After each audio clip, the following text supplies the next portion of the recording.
very important that we have a conversation around some of these issues and to learn what exactly is happening there. And that's why I'm particularly excited for the kinds of lead discussions that we have.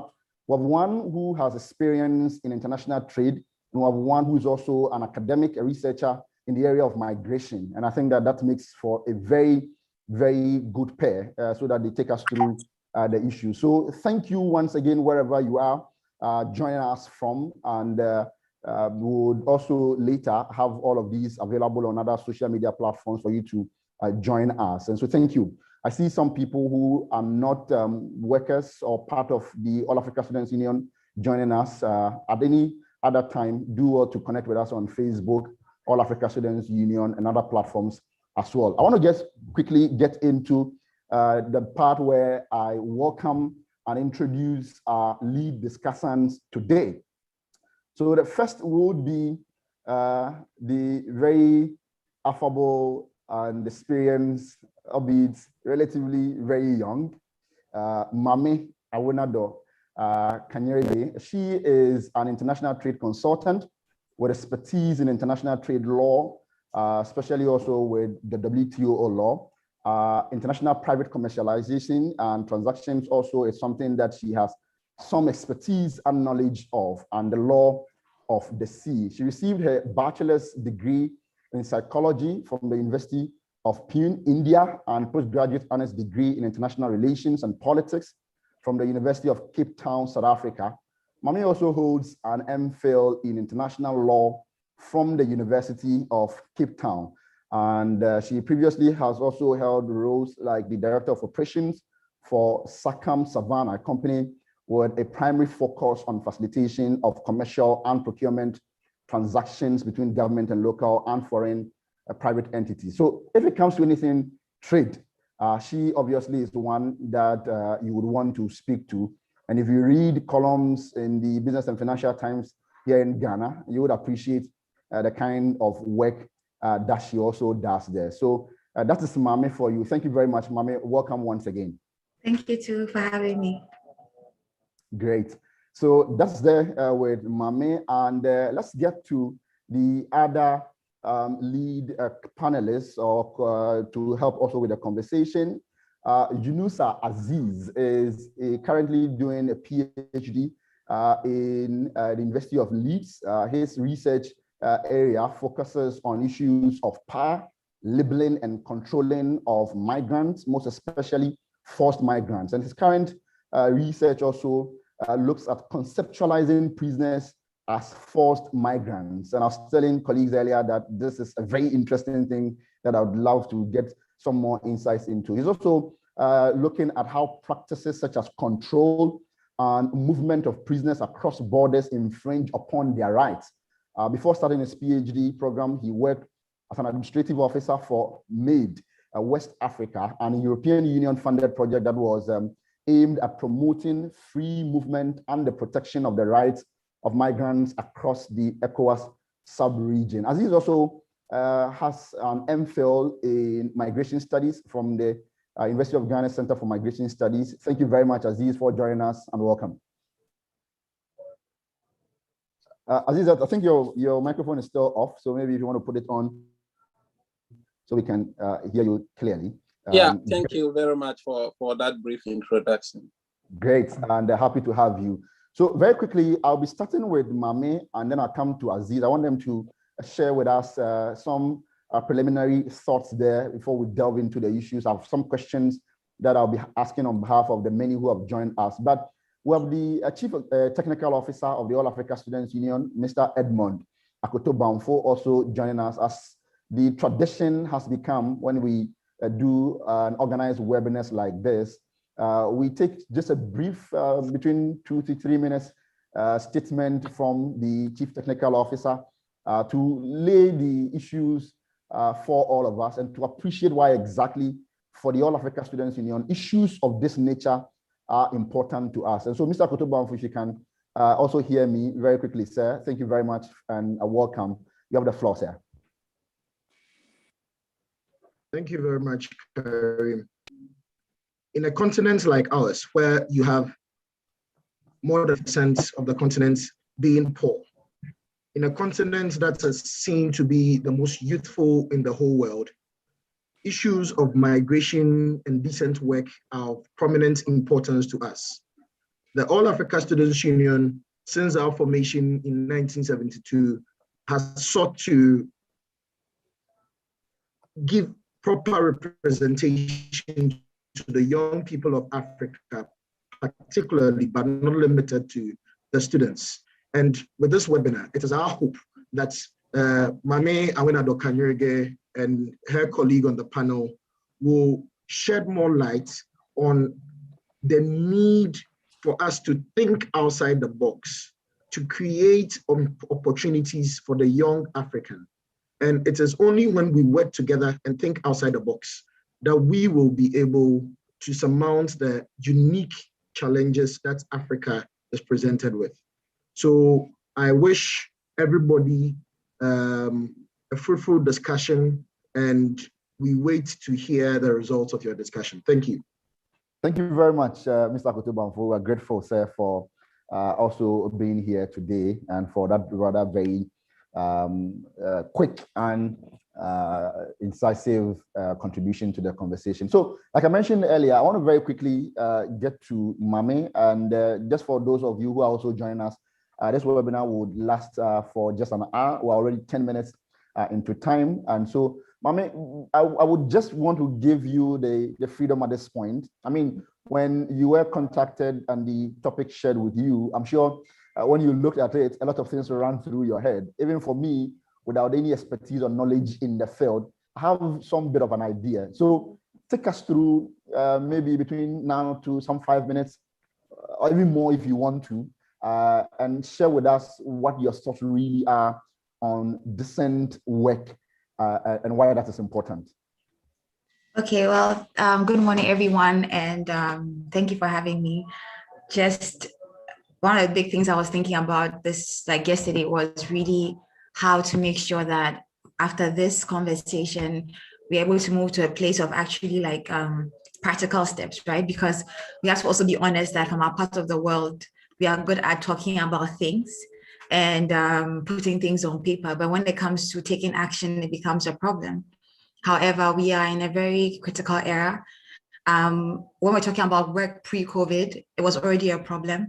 And when COVID hit, it has actually aggravated the situation. And so we need to, if there was any form of being lax or relaxed about the unemployment situation, now is not the time, because we are in a very critical economic crisis and it's hitting our continent even more. So one of the key things that when we're talking about decent work is to ask yourself, what is even decent, right? And maybe what is decent? I know people who would actually leave our part of the world to other places to do jobs that they wouldn't necessarily call decent here, but because at least it affords them a comfortable life, one ability to be able to take care of themselves and their families. So sometimes even the concept of decent becomes very interesting. When we're talking about like doing a little bit of the introduction, back in the day, I used to feel really proud about, going to school, getting a postgraduate degree, until I finished school and I faced unemployment and I was like, hey, then you realize that all that you were told about go and get a master's and get a distinction doesn't really now hold much water, because you begin to realize that nobody sometimes even cares about what you know. And it's more about who you know, and even sometimes how you're willing to compromise, even being a female. So it's quite difficult. So you begin to realize that the educational system has been divorced greatly from the work system or the employment space, because more rapidly employment is changing and is evolving. And COVID has shifted the world so quickly. Before I came on, actually, I was reading a CNN article. I don't know if you all know about the Sophia, the robot who was created. I think it's one of those Android robots, and she has expressions. She can do so many things. So now Sophia has a sister called Grace.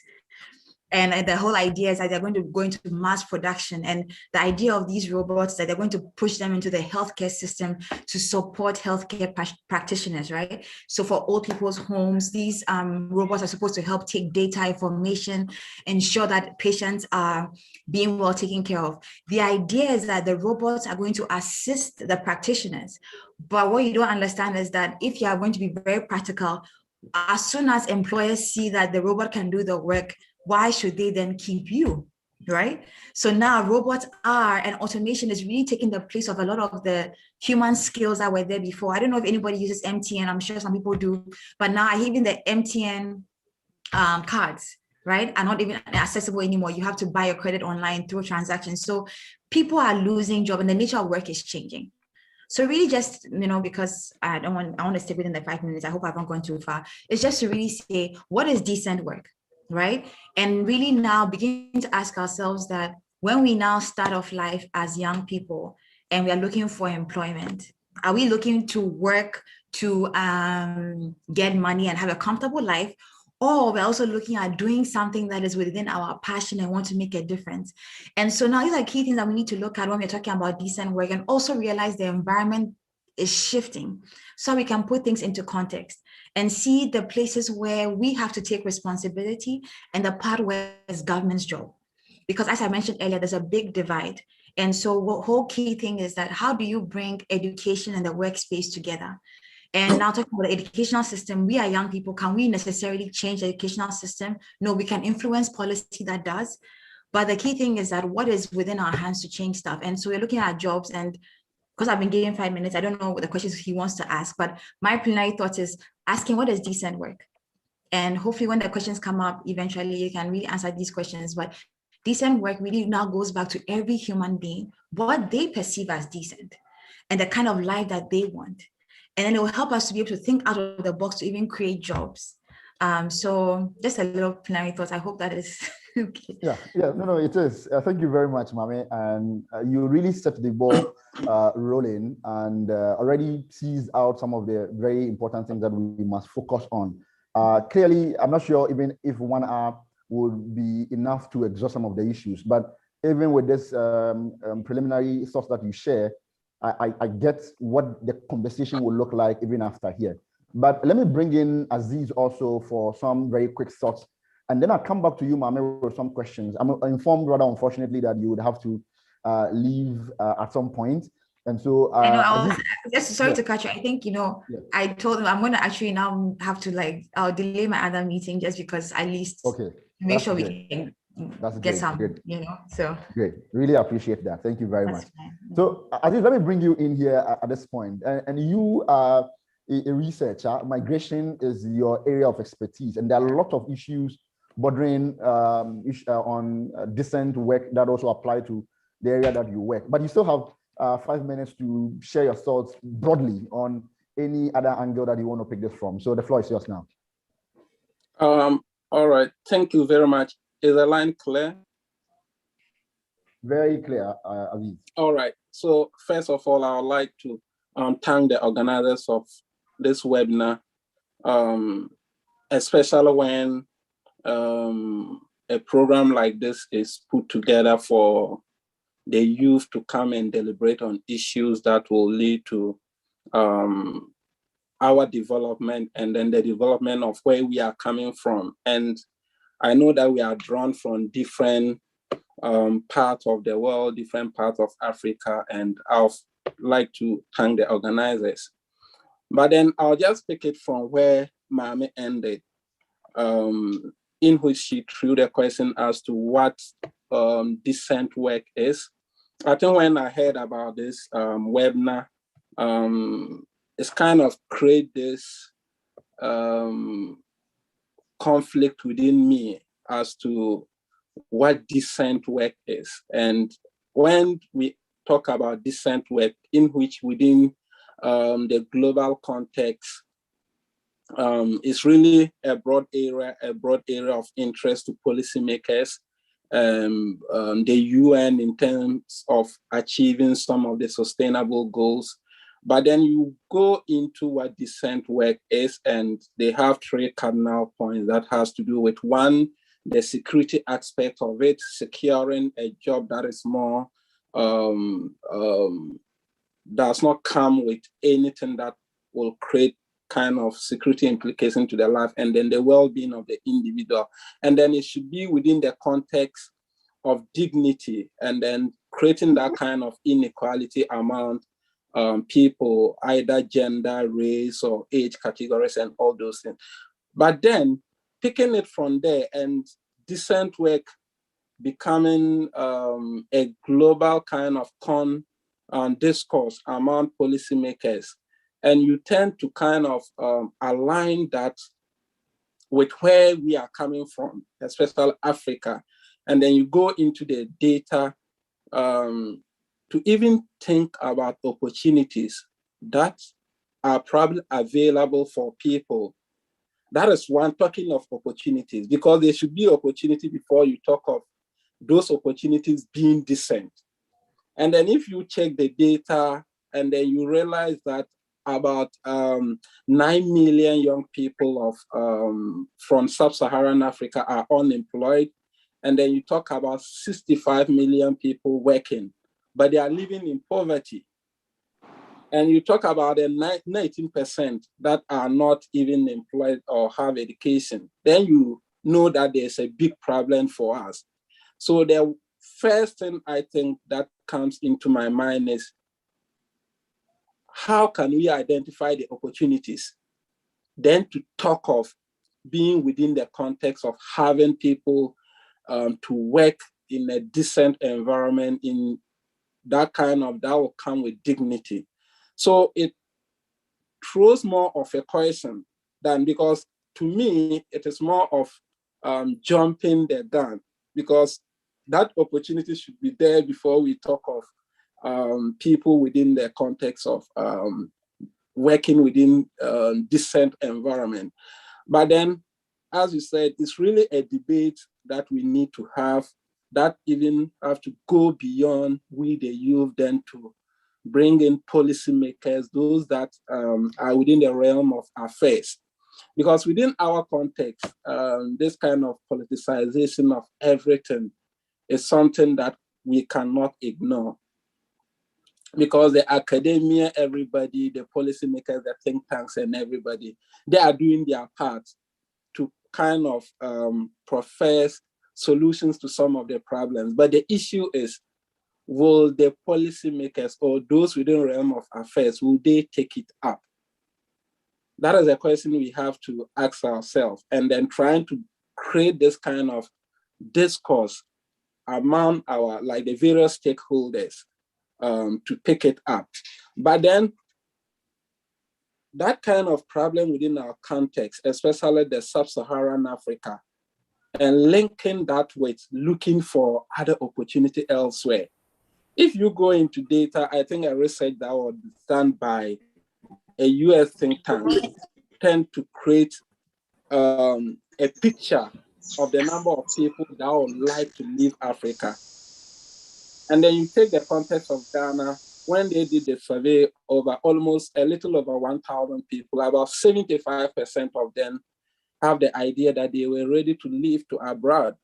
But then within the context, working in abroad and what can be classified as decent is another debate that we can have, because I tend to have some kind of practical examples whereby within Europe and other places, finding yourself in certain workplaces and then the amount you are paid, and even the citizenry within that context will see that work to be awful. They see it to be not decent. But then you coming from a context that you don't even have something close to that, you think of the wage and feel that it's something you can go in, because it's all about survival. It's all about your well-being. It's all about supporting people you leave behind. So the idea about decent is secondary to whatever you do. So I think as we are just beginning the conversation, we can delve into it. Very well. Aziz, thank you very much for that also. And quite clearly, I mean, your background is very important to this. And so I want to come back to Mame Awenado at this point then, because both of you seem to agree on this bit in respect of what exactly is decent work, because sometimes we assume that we have a common understanding. And Mame,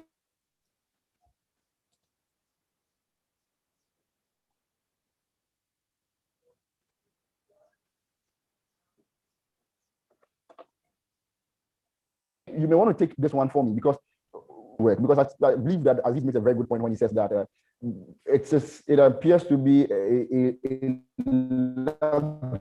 luxury. Hello? The line is breaking. I don't know if it's me or... Yeah, it's breaking. Out decent work here. Okay, so you were breaking. So I don't know if it's from my end or it's from your end. I didn't hear your question. Sorry, I think it was from my end. So Okay. so sorry about that. That's fine. And yeah, so I was just trying to get your thoughts on the question that or the issue that you and Aziz both raised on what at all is decent work, because it appears that when we construct some of these terminologies and ideas from the global north, and I think that we can apply them everywhere, we make a mistake. And so within the context of Ghana and Africa more broadly, what suffices to be decent work? Right. And as I was talking about, so right now, if you think about it, there's also like an idea of mindset when it comes to work, because we've reached a place where, I don't know if we know when Greece had their huge economic crisis, many young people went into agriculture. And that was like the way to offset some of the unemployment issues. Now there's this whole push of people going into agriculture, but then you're also coming from a system where jobs like that were perceived as unattractive or not decent because of the kind of nature of the job, right? It requires getting your hands dirty. It's not as comfortable as it should look for us because of the kind of orientation we have about white-collar jobs. Because we go to school, think about it, when you are doing your high school, the usual high school system here in Ghana, you're picking general arts, visual arts. They say that ones who didn't do well go to economics and visual arts. So I don't know if it's changed, but that was what it was before. Those who didn't make it, I think those who didn't do well in their BCs or something, were pushed to certain programs, which is actually problematic because those courses are actually supposed to be pursued because of interest.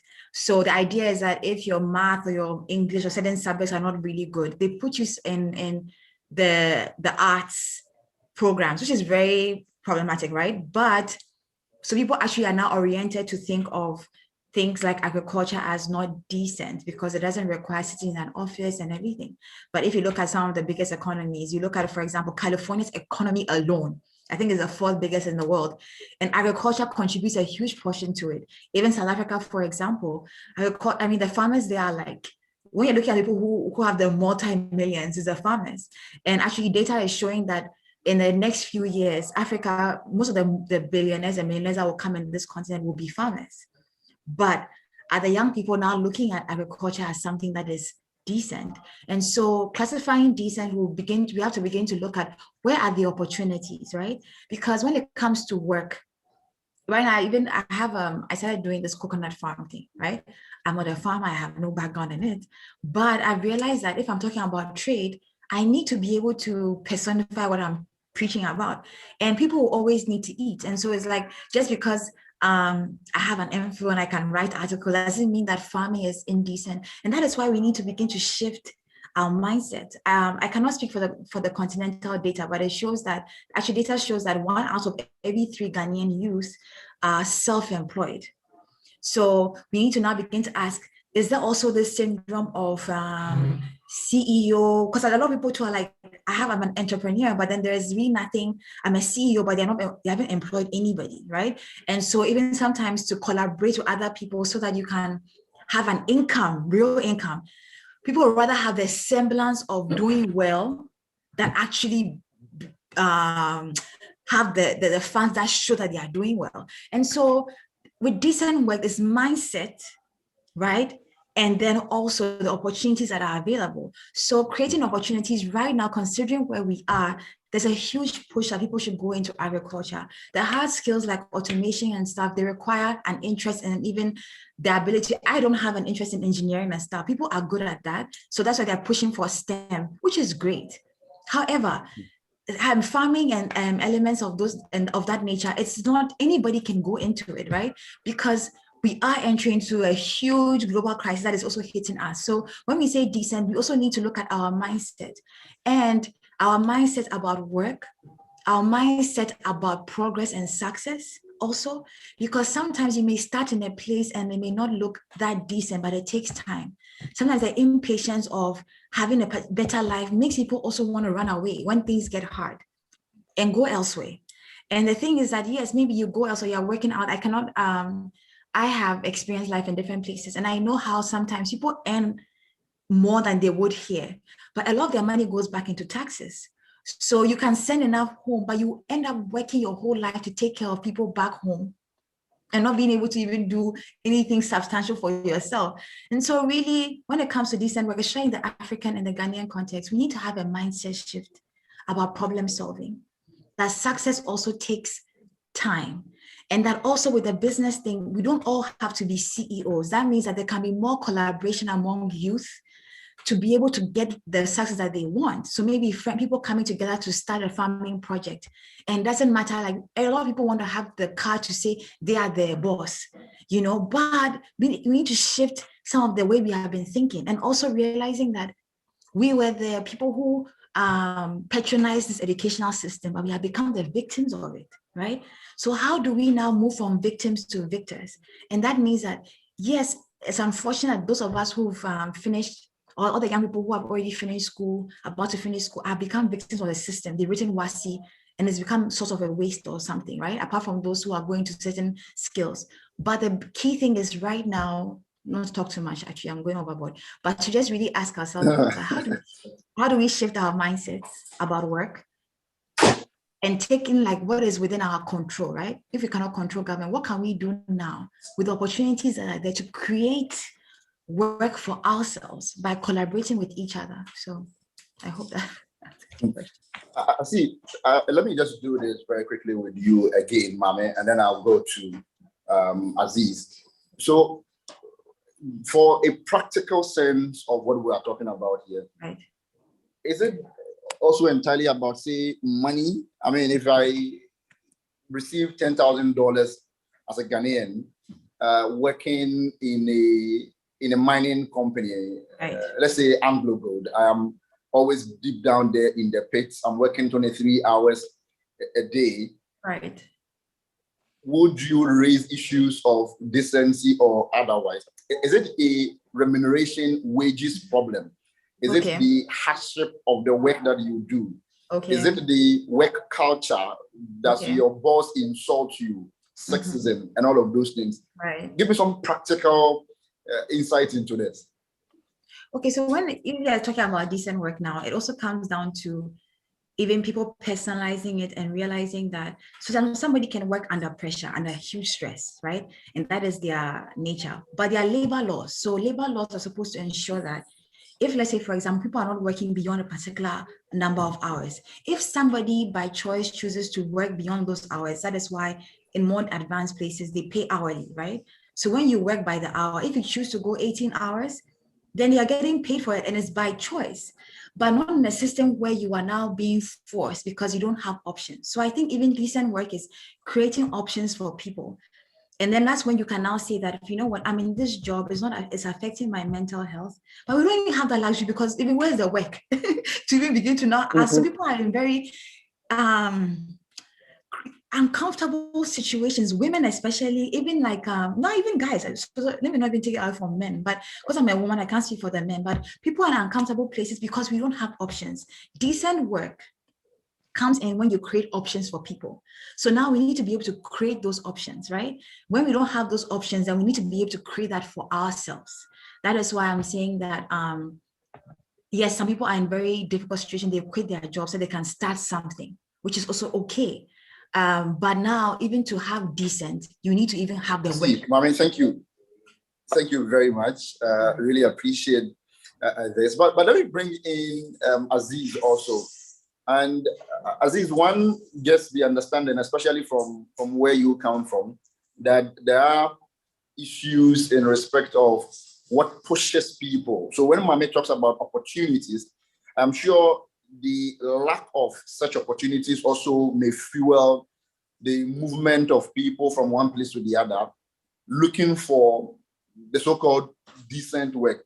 So look at the migration perspectives for me, and what issues are there that we can all learn from in respect of decent work. All right. Thank you. I think from our context, one thing we have to consider, as you said, the push factors and then the pulling factors from both the origin and then the destination countries. Within Ghana, especially among the youth, I think, as you said, the broader or the main push factor we have to talk of has to do with the unemployment problem or challenge we are all facing.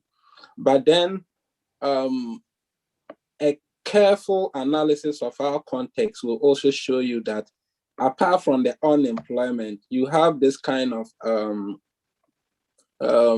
family pressure. You can also talk of that kind of social pressure, people aspirations of achieving more in life, you know, and then you go to university, you spend most of your useful age in getting your degree. After that, probably you think that you go in for the master's, you go in for it, and then there's still no hope. So the best alternative you can think of is that, okay, I have to move out to other places where probably I can gain some foreign currency. You change it in our local money is huge. But then you realize that the amounts people use, even in traveling out, can be used within our context to start something. Because I was recently in Ghana to collect my data, and sometimes I feel like not even coming back to UK because I feel that I can do more in Ghana than coming back. But then my program is there, and as part of my package, I have to come back and finish my program. So you talk of people aspirations, people envisage a better environment elsewhere in terms of achieving it in a different space, tend to push them to kind of even sometimes putting all their life savings to travel out. And then applying for a visa, as you know, from our context is one thing, and getting the visa is another. So you can probably apply and you will not get it. So the life savings you probably could have used to start something, you've used it to pass through all this channel in trying to achieve it elsewhere. So then you ask yourself, so as Ma'am said, what can we do within our context in terms of creating the opportunities? And then for me, I keep re-echoing that, okay, within our part, you can put the effort as a youth in all the investment you can make. But if the systems are not there, probably your business cannot go beyond 5 years. And then as part of decent work, you have to think about sustainability of whatever you are doing. So if you have that opportunity and then the systems will not support it to go beyond 5 years. So the idea of decent in terms of the global understanding of it will even be taken out. So for instance, I will kind of propose that we have to also start thinking about the system. How can we change the system? And then to do that, for me, is to kind of hold our leaders accountable. Because whatever we do, they have to create the systems right for us to work with all your entrepreneurial mind, with all your investment. But if the systems are wrong, you get it wrong. So the idea of even meeting people here to think about the failure of our system back home is what will push other people to come travel to UK, to US, to other areas to so-called achieve it in life. So for me, one is the system. We have to kind of try to make our systems work, and then also kind of try to be ambassadors of promoting the idea that you can achieve it no matter where you are.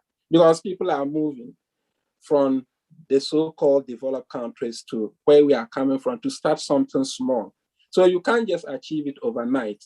That is one thing we should all have in mind, that we can achieve it overnight, and then, but then holding our leaders accountable is what I also propose. I see. Great. So, Aziz, let me quickly also ask you this, because and I come to Mami to also look at gender perspectives for me. Great. So I come to Mami on the issue about gender and what that also means within the context here. Sorry, I think earlier my voice was a bit pardon me for that. So Aziz, I have a background in some sociology, and if you look at the kinds of things that the likes of Karl Marx and the premium they place on economics, the point appears to be the case that if you are unable to address the very basic things in life, as in you're unable to get food, you're unable to get a place to lay your head, among many other things like that. And in parts of the world like ours, where family is very important to people, once we are unable to address those things, it means that we become very vulnerable to private corporations, and even by some extension international organizations and other countries and all of that. So for African countries and other international organizations like the labor organizations, the United Nations, among others. What specifically should they be doing beyond conceptualizing what is nice, what is good, so that we would not have the sort of pull factors that we have from developing countries like Ghana? Hello? Yeah, Aziz. Yeah, there's kind of re-echo of your sound, so I couldn't get the question clear. Okay. Let me see. Great. Aziz, is it better? Can you hear me? Yeah, now it's better. Awesome. Yeah, so I was just seeking to get your analysis on how important economics, right? Being able to earn decent, I don't want to use decent here, but earn some wage or income to be able to establish your life and all of that. Because I believe that the absence of those things then make us very vulnerable to private corporations. In Ghana, for instance, there are those who are working with sanitation organizations and were told that they are taking home as little as 100 or 120 Ghana cedis a month. And those are creations of the economic situation that we have. So at what point are we able to have decency when we have not addressed the key fundamental economic challenges that we have? Or you think that private corporations are just greedy and they could provide decent wages and decent work, but are just not doing it because people don't have work? All right. So I'll just pick it from the idea of a minimum wage and then the daily wage offer. So if you look into UK, the minimum wage one can earn is about £8.9 per hour. Then you look into US, it varies between states, but the lowest I could get from Minnesota was $8.2 per hour. Then you go in, you get to Germany. Germany is having about €9.6 per hour. This is the minimum wage they have set. And then you come to Ghana. Ghana is 12.5 Ghana cedis daily minimum wage, not even an hour. So you tend to see that it's more of a policy being taken by the government. So if we want to link the private sector and then the central government in terms of who must set the standard, So if the central government is saying that the daily wage or the daily minimum wage is 12.5, you see that the private people, because they are just there to make money, they are not there to please anybody. So that is why I keep re-echoing the fact that our leaders should sit up, and then we have to hold them accountable, because all these countries I have mentioned is kind of the central government that make it work for the private people not to even exploit their citizens and other foreigners that are coming in.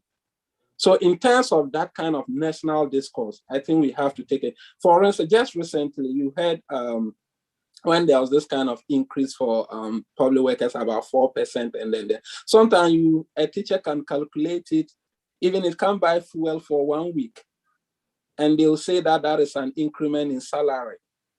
So it's just the idea of like letting the systems work. And how can we do that? By holding our leaders or our policymakers accountable. But then it still all boils down to who have the direct contact with the international bodies, as you've mentioned.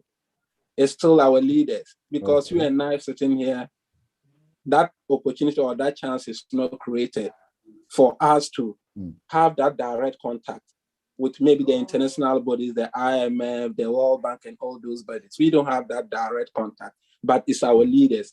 And those are the people we have to hold them accountable, because they represent us. We elect them. So it will be kind of handy that we can do anything. But then for me, it still boils down to like what we can also contribute as youth, because to start educating the public as to getting the right people to let the system work for us. I see. And I like that Aziz raises the question about what we can do, especially in respect of the international organizations or partners. So let me bring in Mame then, because she does a lot of international trade consultancy and work in that space. So Mame, I mean, in your engagements with international parties, what is the sense that you get? Because obviously the cultural appreciation of some of the issues may differ, but do you get the sense that international organizations or private corporations only assume what the nature and character of the countries that they are doing work with is like, such that if Ghana permits itself through its laws and its people and their culture, that you could just give somebody anything and treat them anyhow, like we saw at Mawako with spraying of pepper into people's eyes and all of that? What's the sense that you get? I mean, are we to blame for the conditions that we find ourselves in, especially when it comes to our work with international organizations? Oh yeah, I mean, absolutely. You cannot. So when you invite investors to come to your country to do any business, right? The idea is that there are different types of investment, right? But one of the major forms of investments that governments in developing countries seek for is greenfield. Greenfield is when you ask the country to come here, maybe put up a structure, a factory, so they can give jobs.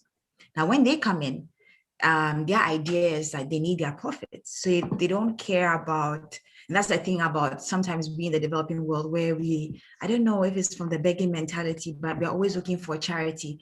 When it comes to the global economy, nobody's anybody's friend. Everything is about state interest. And so when it comes to investors, it's about profit. If they want to be generous to you, they can be, but then that is not what they are coming to your country for. People are putting their money, they want their money to work for them. If you give them loopholes to have more money by paying your people less, they will take it. And so that is why it is your government's responsibility to negotiate proper contracts. And for example, the AFCFTA, the idea is that AFCFTA is giving us one African market, will have more jobs, investors are going to come. People are not aware that, Ghana, for one, has gone to sign, you signed 2 agreements. You signed an agreement with the UK, the trade partnership, and we've signed the IEPA with the EU. Now, when you read the agreement, they are asking that the EU and the UK come and set up factories here so that they can sell within Africa. The AFCFTA was supposed to allow for indigenous factories and companies to be able to sell within Africa for more. But because we have not positioned ourselves well, and it's the easiest way to get quick results for money, we are asking, hey, come and set up the factories. Now, when they come and they are going to give jobs, because the minimum wage in Ghana for a day is less than $2, right? If you look at so if you think about it, and Accra is one of the most, Accra for one, Accra, looking at places like, what's the capital of Angola? My mind is so gone, but for Ghana, Angola, certain countries, Nigeria, they have like the standard of living is quite high. Abuja is higher than even Lagos, right? So life is so expensive, and then daily wages are so low. And then you are asking that people come in and invest because there's potential here. So when they come in, we are supposed to even negotiate that, okay, if you want Amazon to come and set up in SA, for example, South Africa, you say, Amazon, you're a logistics company. We want you to, while you are here, partner with a local logistics company, so that while you are operating, the other company is also getting a chance to grow. So that even if Amazon leaves, you have still left the skill here, technology transfer.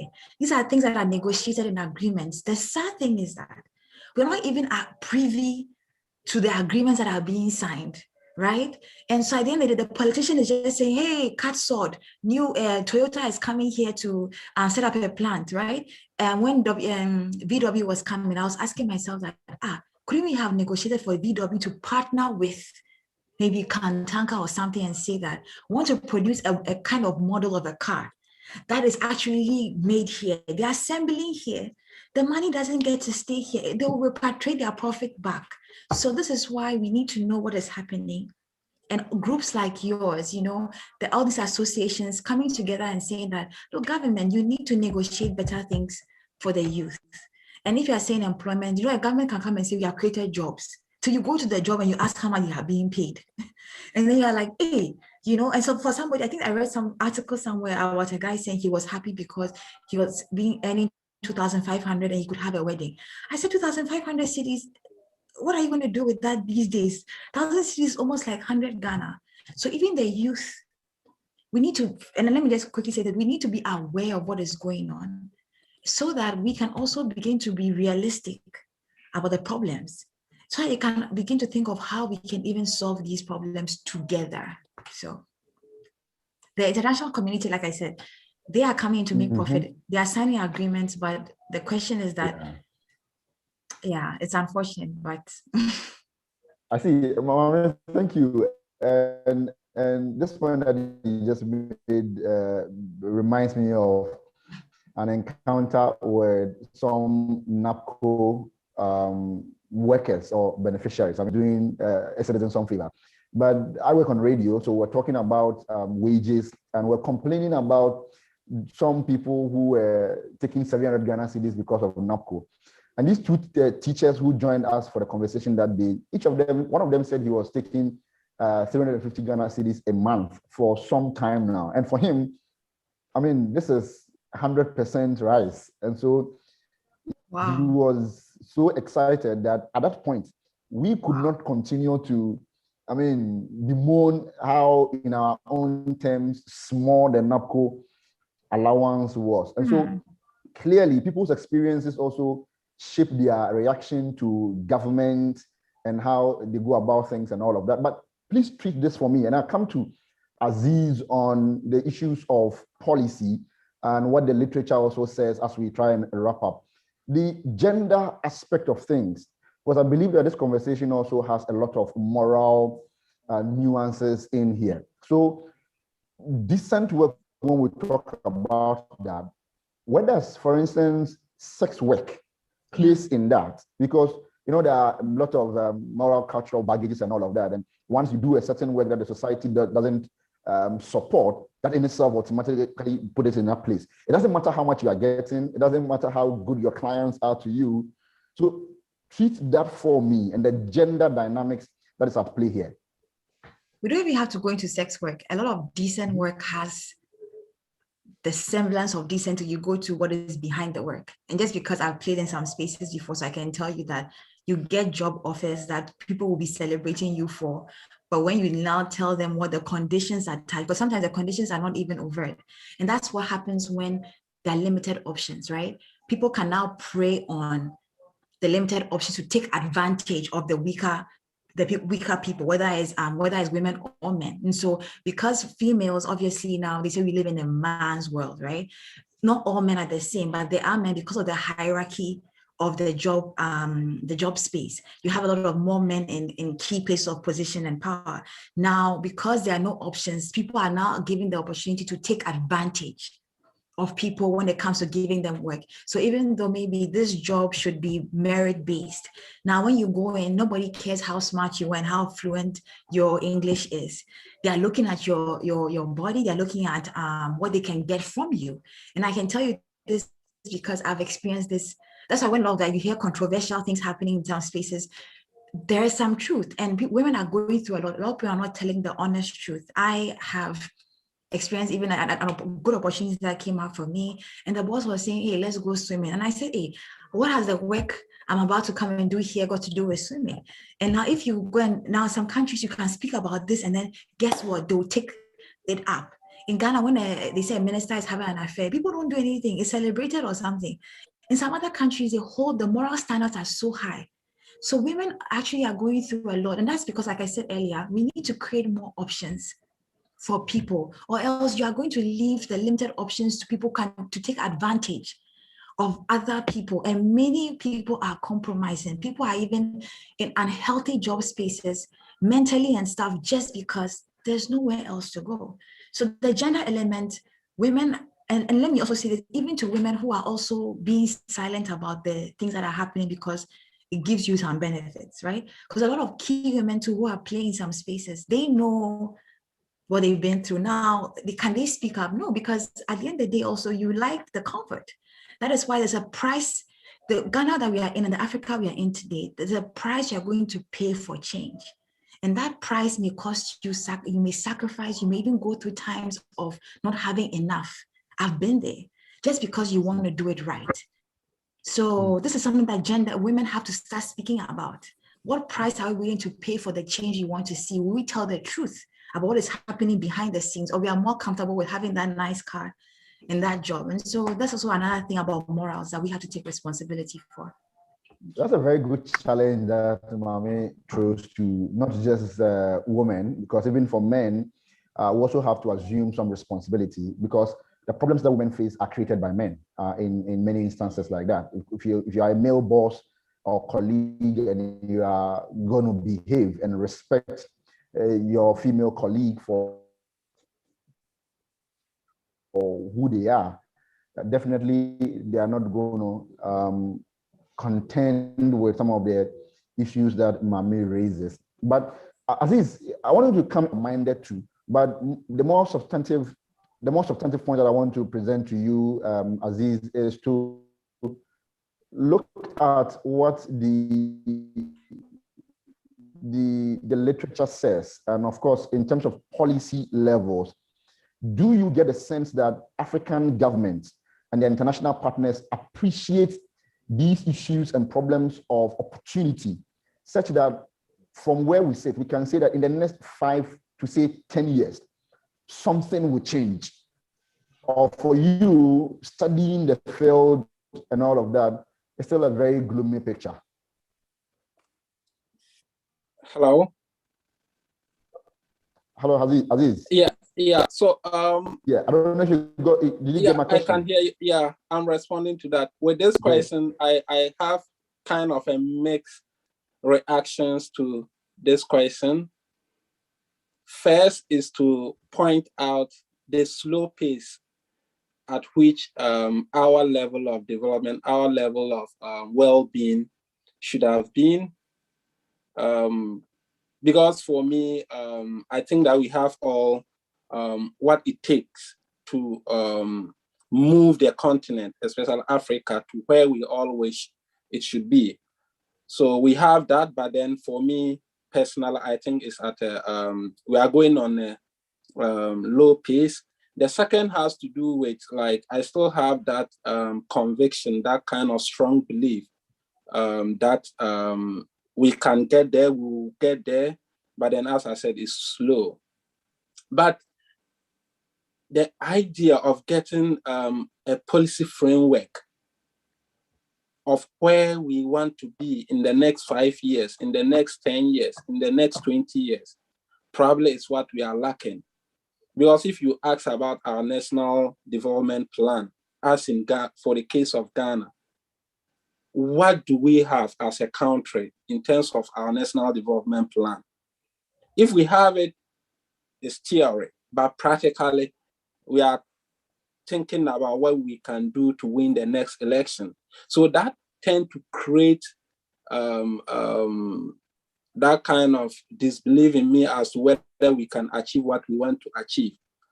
But for me, at where we are now and where we were maybe 10, 15 years ago, I think there has been some kind of improvement, but it is on a slow pace. But we need to move faster because no one is waiting for the other. All countries are trying to advance. Some people are going to the moon. We are still talking about our butter and bread. So it's on a lower pace. And we have to have this kind of national development plan as to where we want to be in the next 5 years, where we want to be in the next 10 years. And to do that, we all have to come on board. We don't have to feel that probably it's only the politicians or the policymakers that should do that, because we all have a say in our country. We probably may not enjoy the fruit if we talk now. As Mami said, we have a price to pay.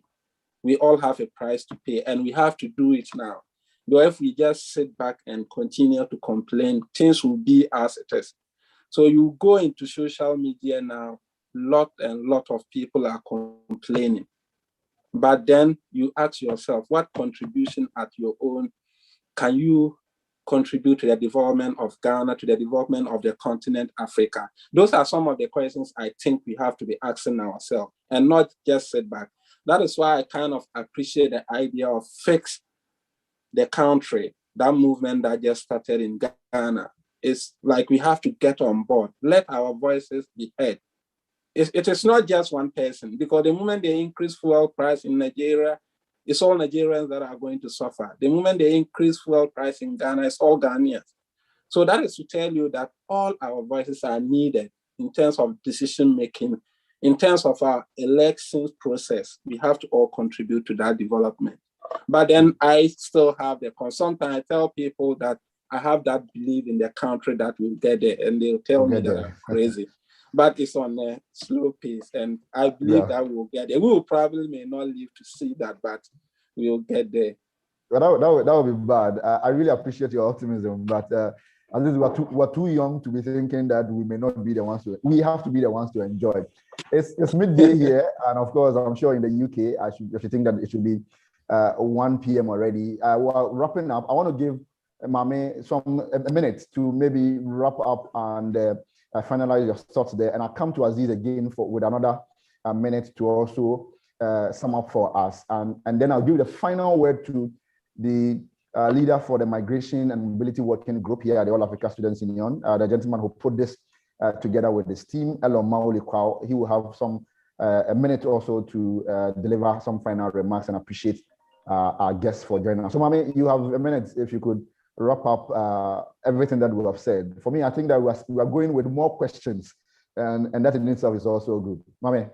Yeah, you made a good point, right? You're going with questions. I think that we don't all have the answers. We've never been in a global economy like this now, where you've seen a pandemic shift things so quickly, and technology is rapidly increasing, and there's so much pressure on us to keep up. But I think that we shouldn't forget the foundation of where we are starting from. It's going to take time. It will take sacrifice, but we should also be realistic and realize that if we miss the foundational steps, we will never be able to get anywhere, and it's not going to get any easier. But when it gets harder, it's also a call for us to now become more innovative, more committed. And let's just work together. I'm glad that you have a union like this. Let's work together to answer the question. Life is not about knowing all the things. It's about waking up and asking the right questions so you can get to the right solution. So I hope that we'll keep asking the right questions to be able to create the right opportunities for the next generation, for ourselves, to be able to plant trees for the next generation to come and sit under its shade. Thank you very, very much. Thank you very much once again, Mame. I see Yunus Aziz. Okay, Aziz is coming back. Yes, and after Aziz, I would have Elon share a few remarks, and then we'll call it quits today. So Aziz, I see you're back. You have a minute to also sum up for us. Aziz, your microphone is off, so if you could unmute yourself, yeah. Thank you. So as I said earlier on, I'm really happy to be part of this webinar, and it's really kind of thought-provoking in terms of creating the avenue for people to share their ideas and also contribute to the development of the continent, because we all have to play our part in ensuring that we have that kind of decent environment and then well-being of our citizens.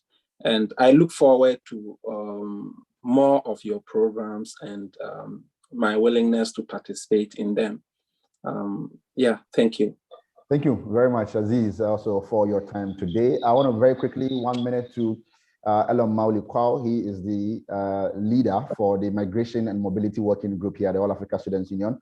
Elon, if you can hear me, you have a minute to share a word before we go. Yeah, Karim, thank you very much, and you did great. I also want to appreciate our guest, especially Mami. When I messaged her on Facebook, that was an ambush, if I may put it that way. We decided that she was going to do the first 30 minutes, but she blew me away when she decided to push her meeting and join us for the full haul. I thank her so much, and I'm sure from here I would get to her personally. And to Aziz, who I can say has been helping cut my teeth in migration research, of course, also made himself available, and all the perspectives they brought to the conversation on decent work, especially from the gender dimension, the systems design, and also the bit on international corporations who are operating in Ghana and how they are taking advantage of our citizens. I'm sure we may need another webinar for us to have a part 2 of this conversation. I thank you guys so much. And I want to say that you would become long-term resource persons for the Migration and Mobility Working Group, because we have other webinars lined up. And I hope when we call on you, you would make yourself available to the youth of Africa who joined us across the 54 African countries and listen to you. Thank you guys, and have a good afternoon. Well,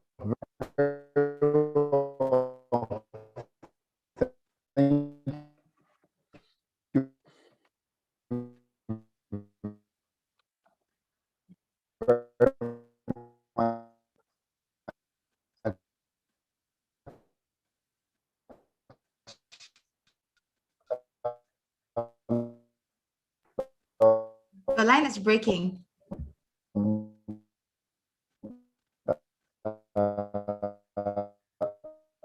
Let me see.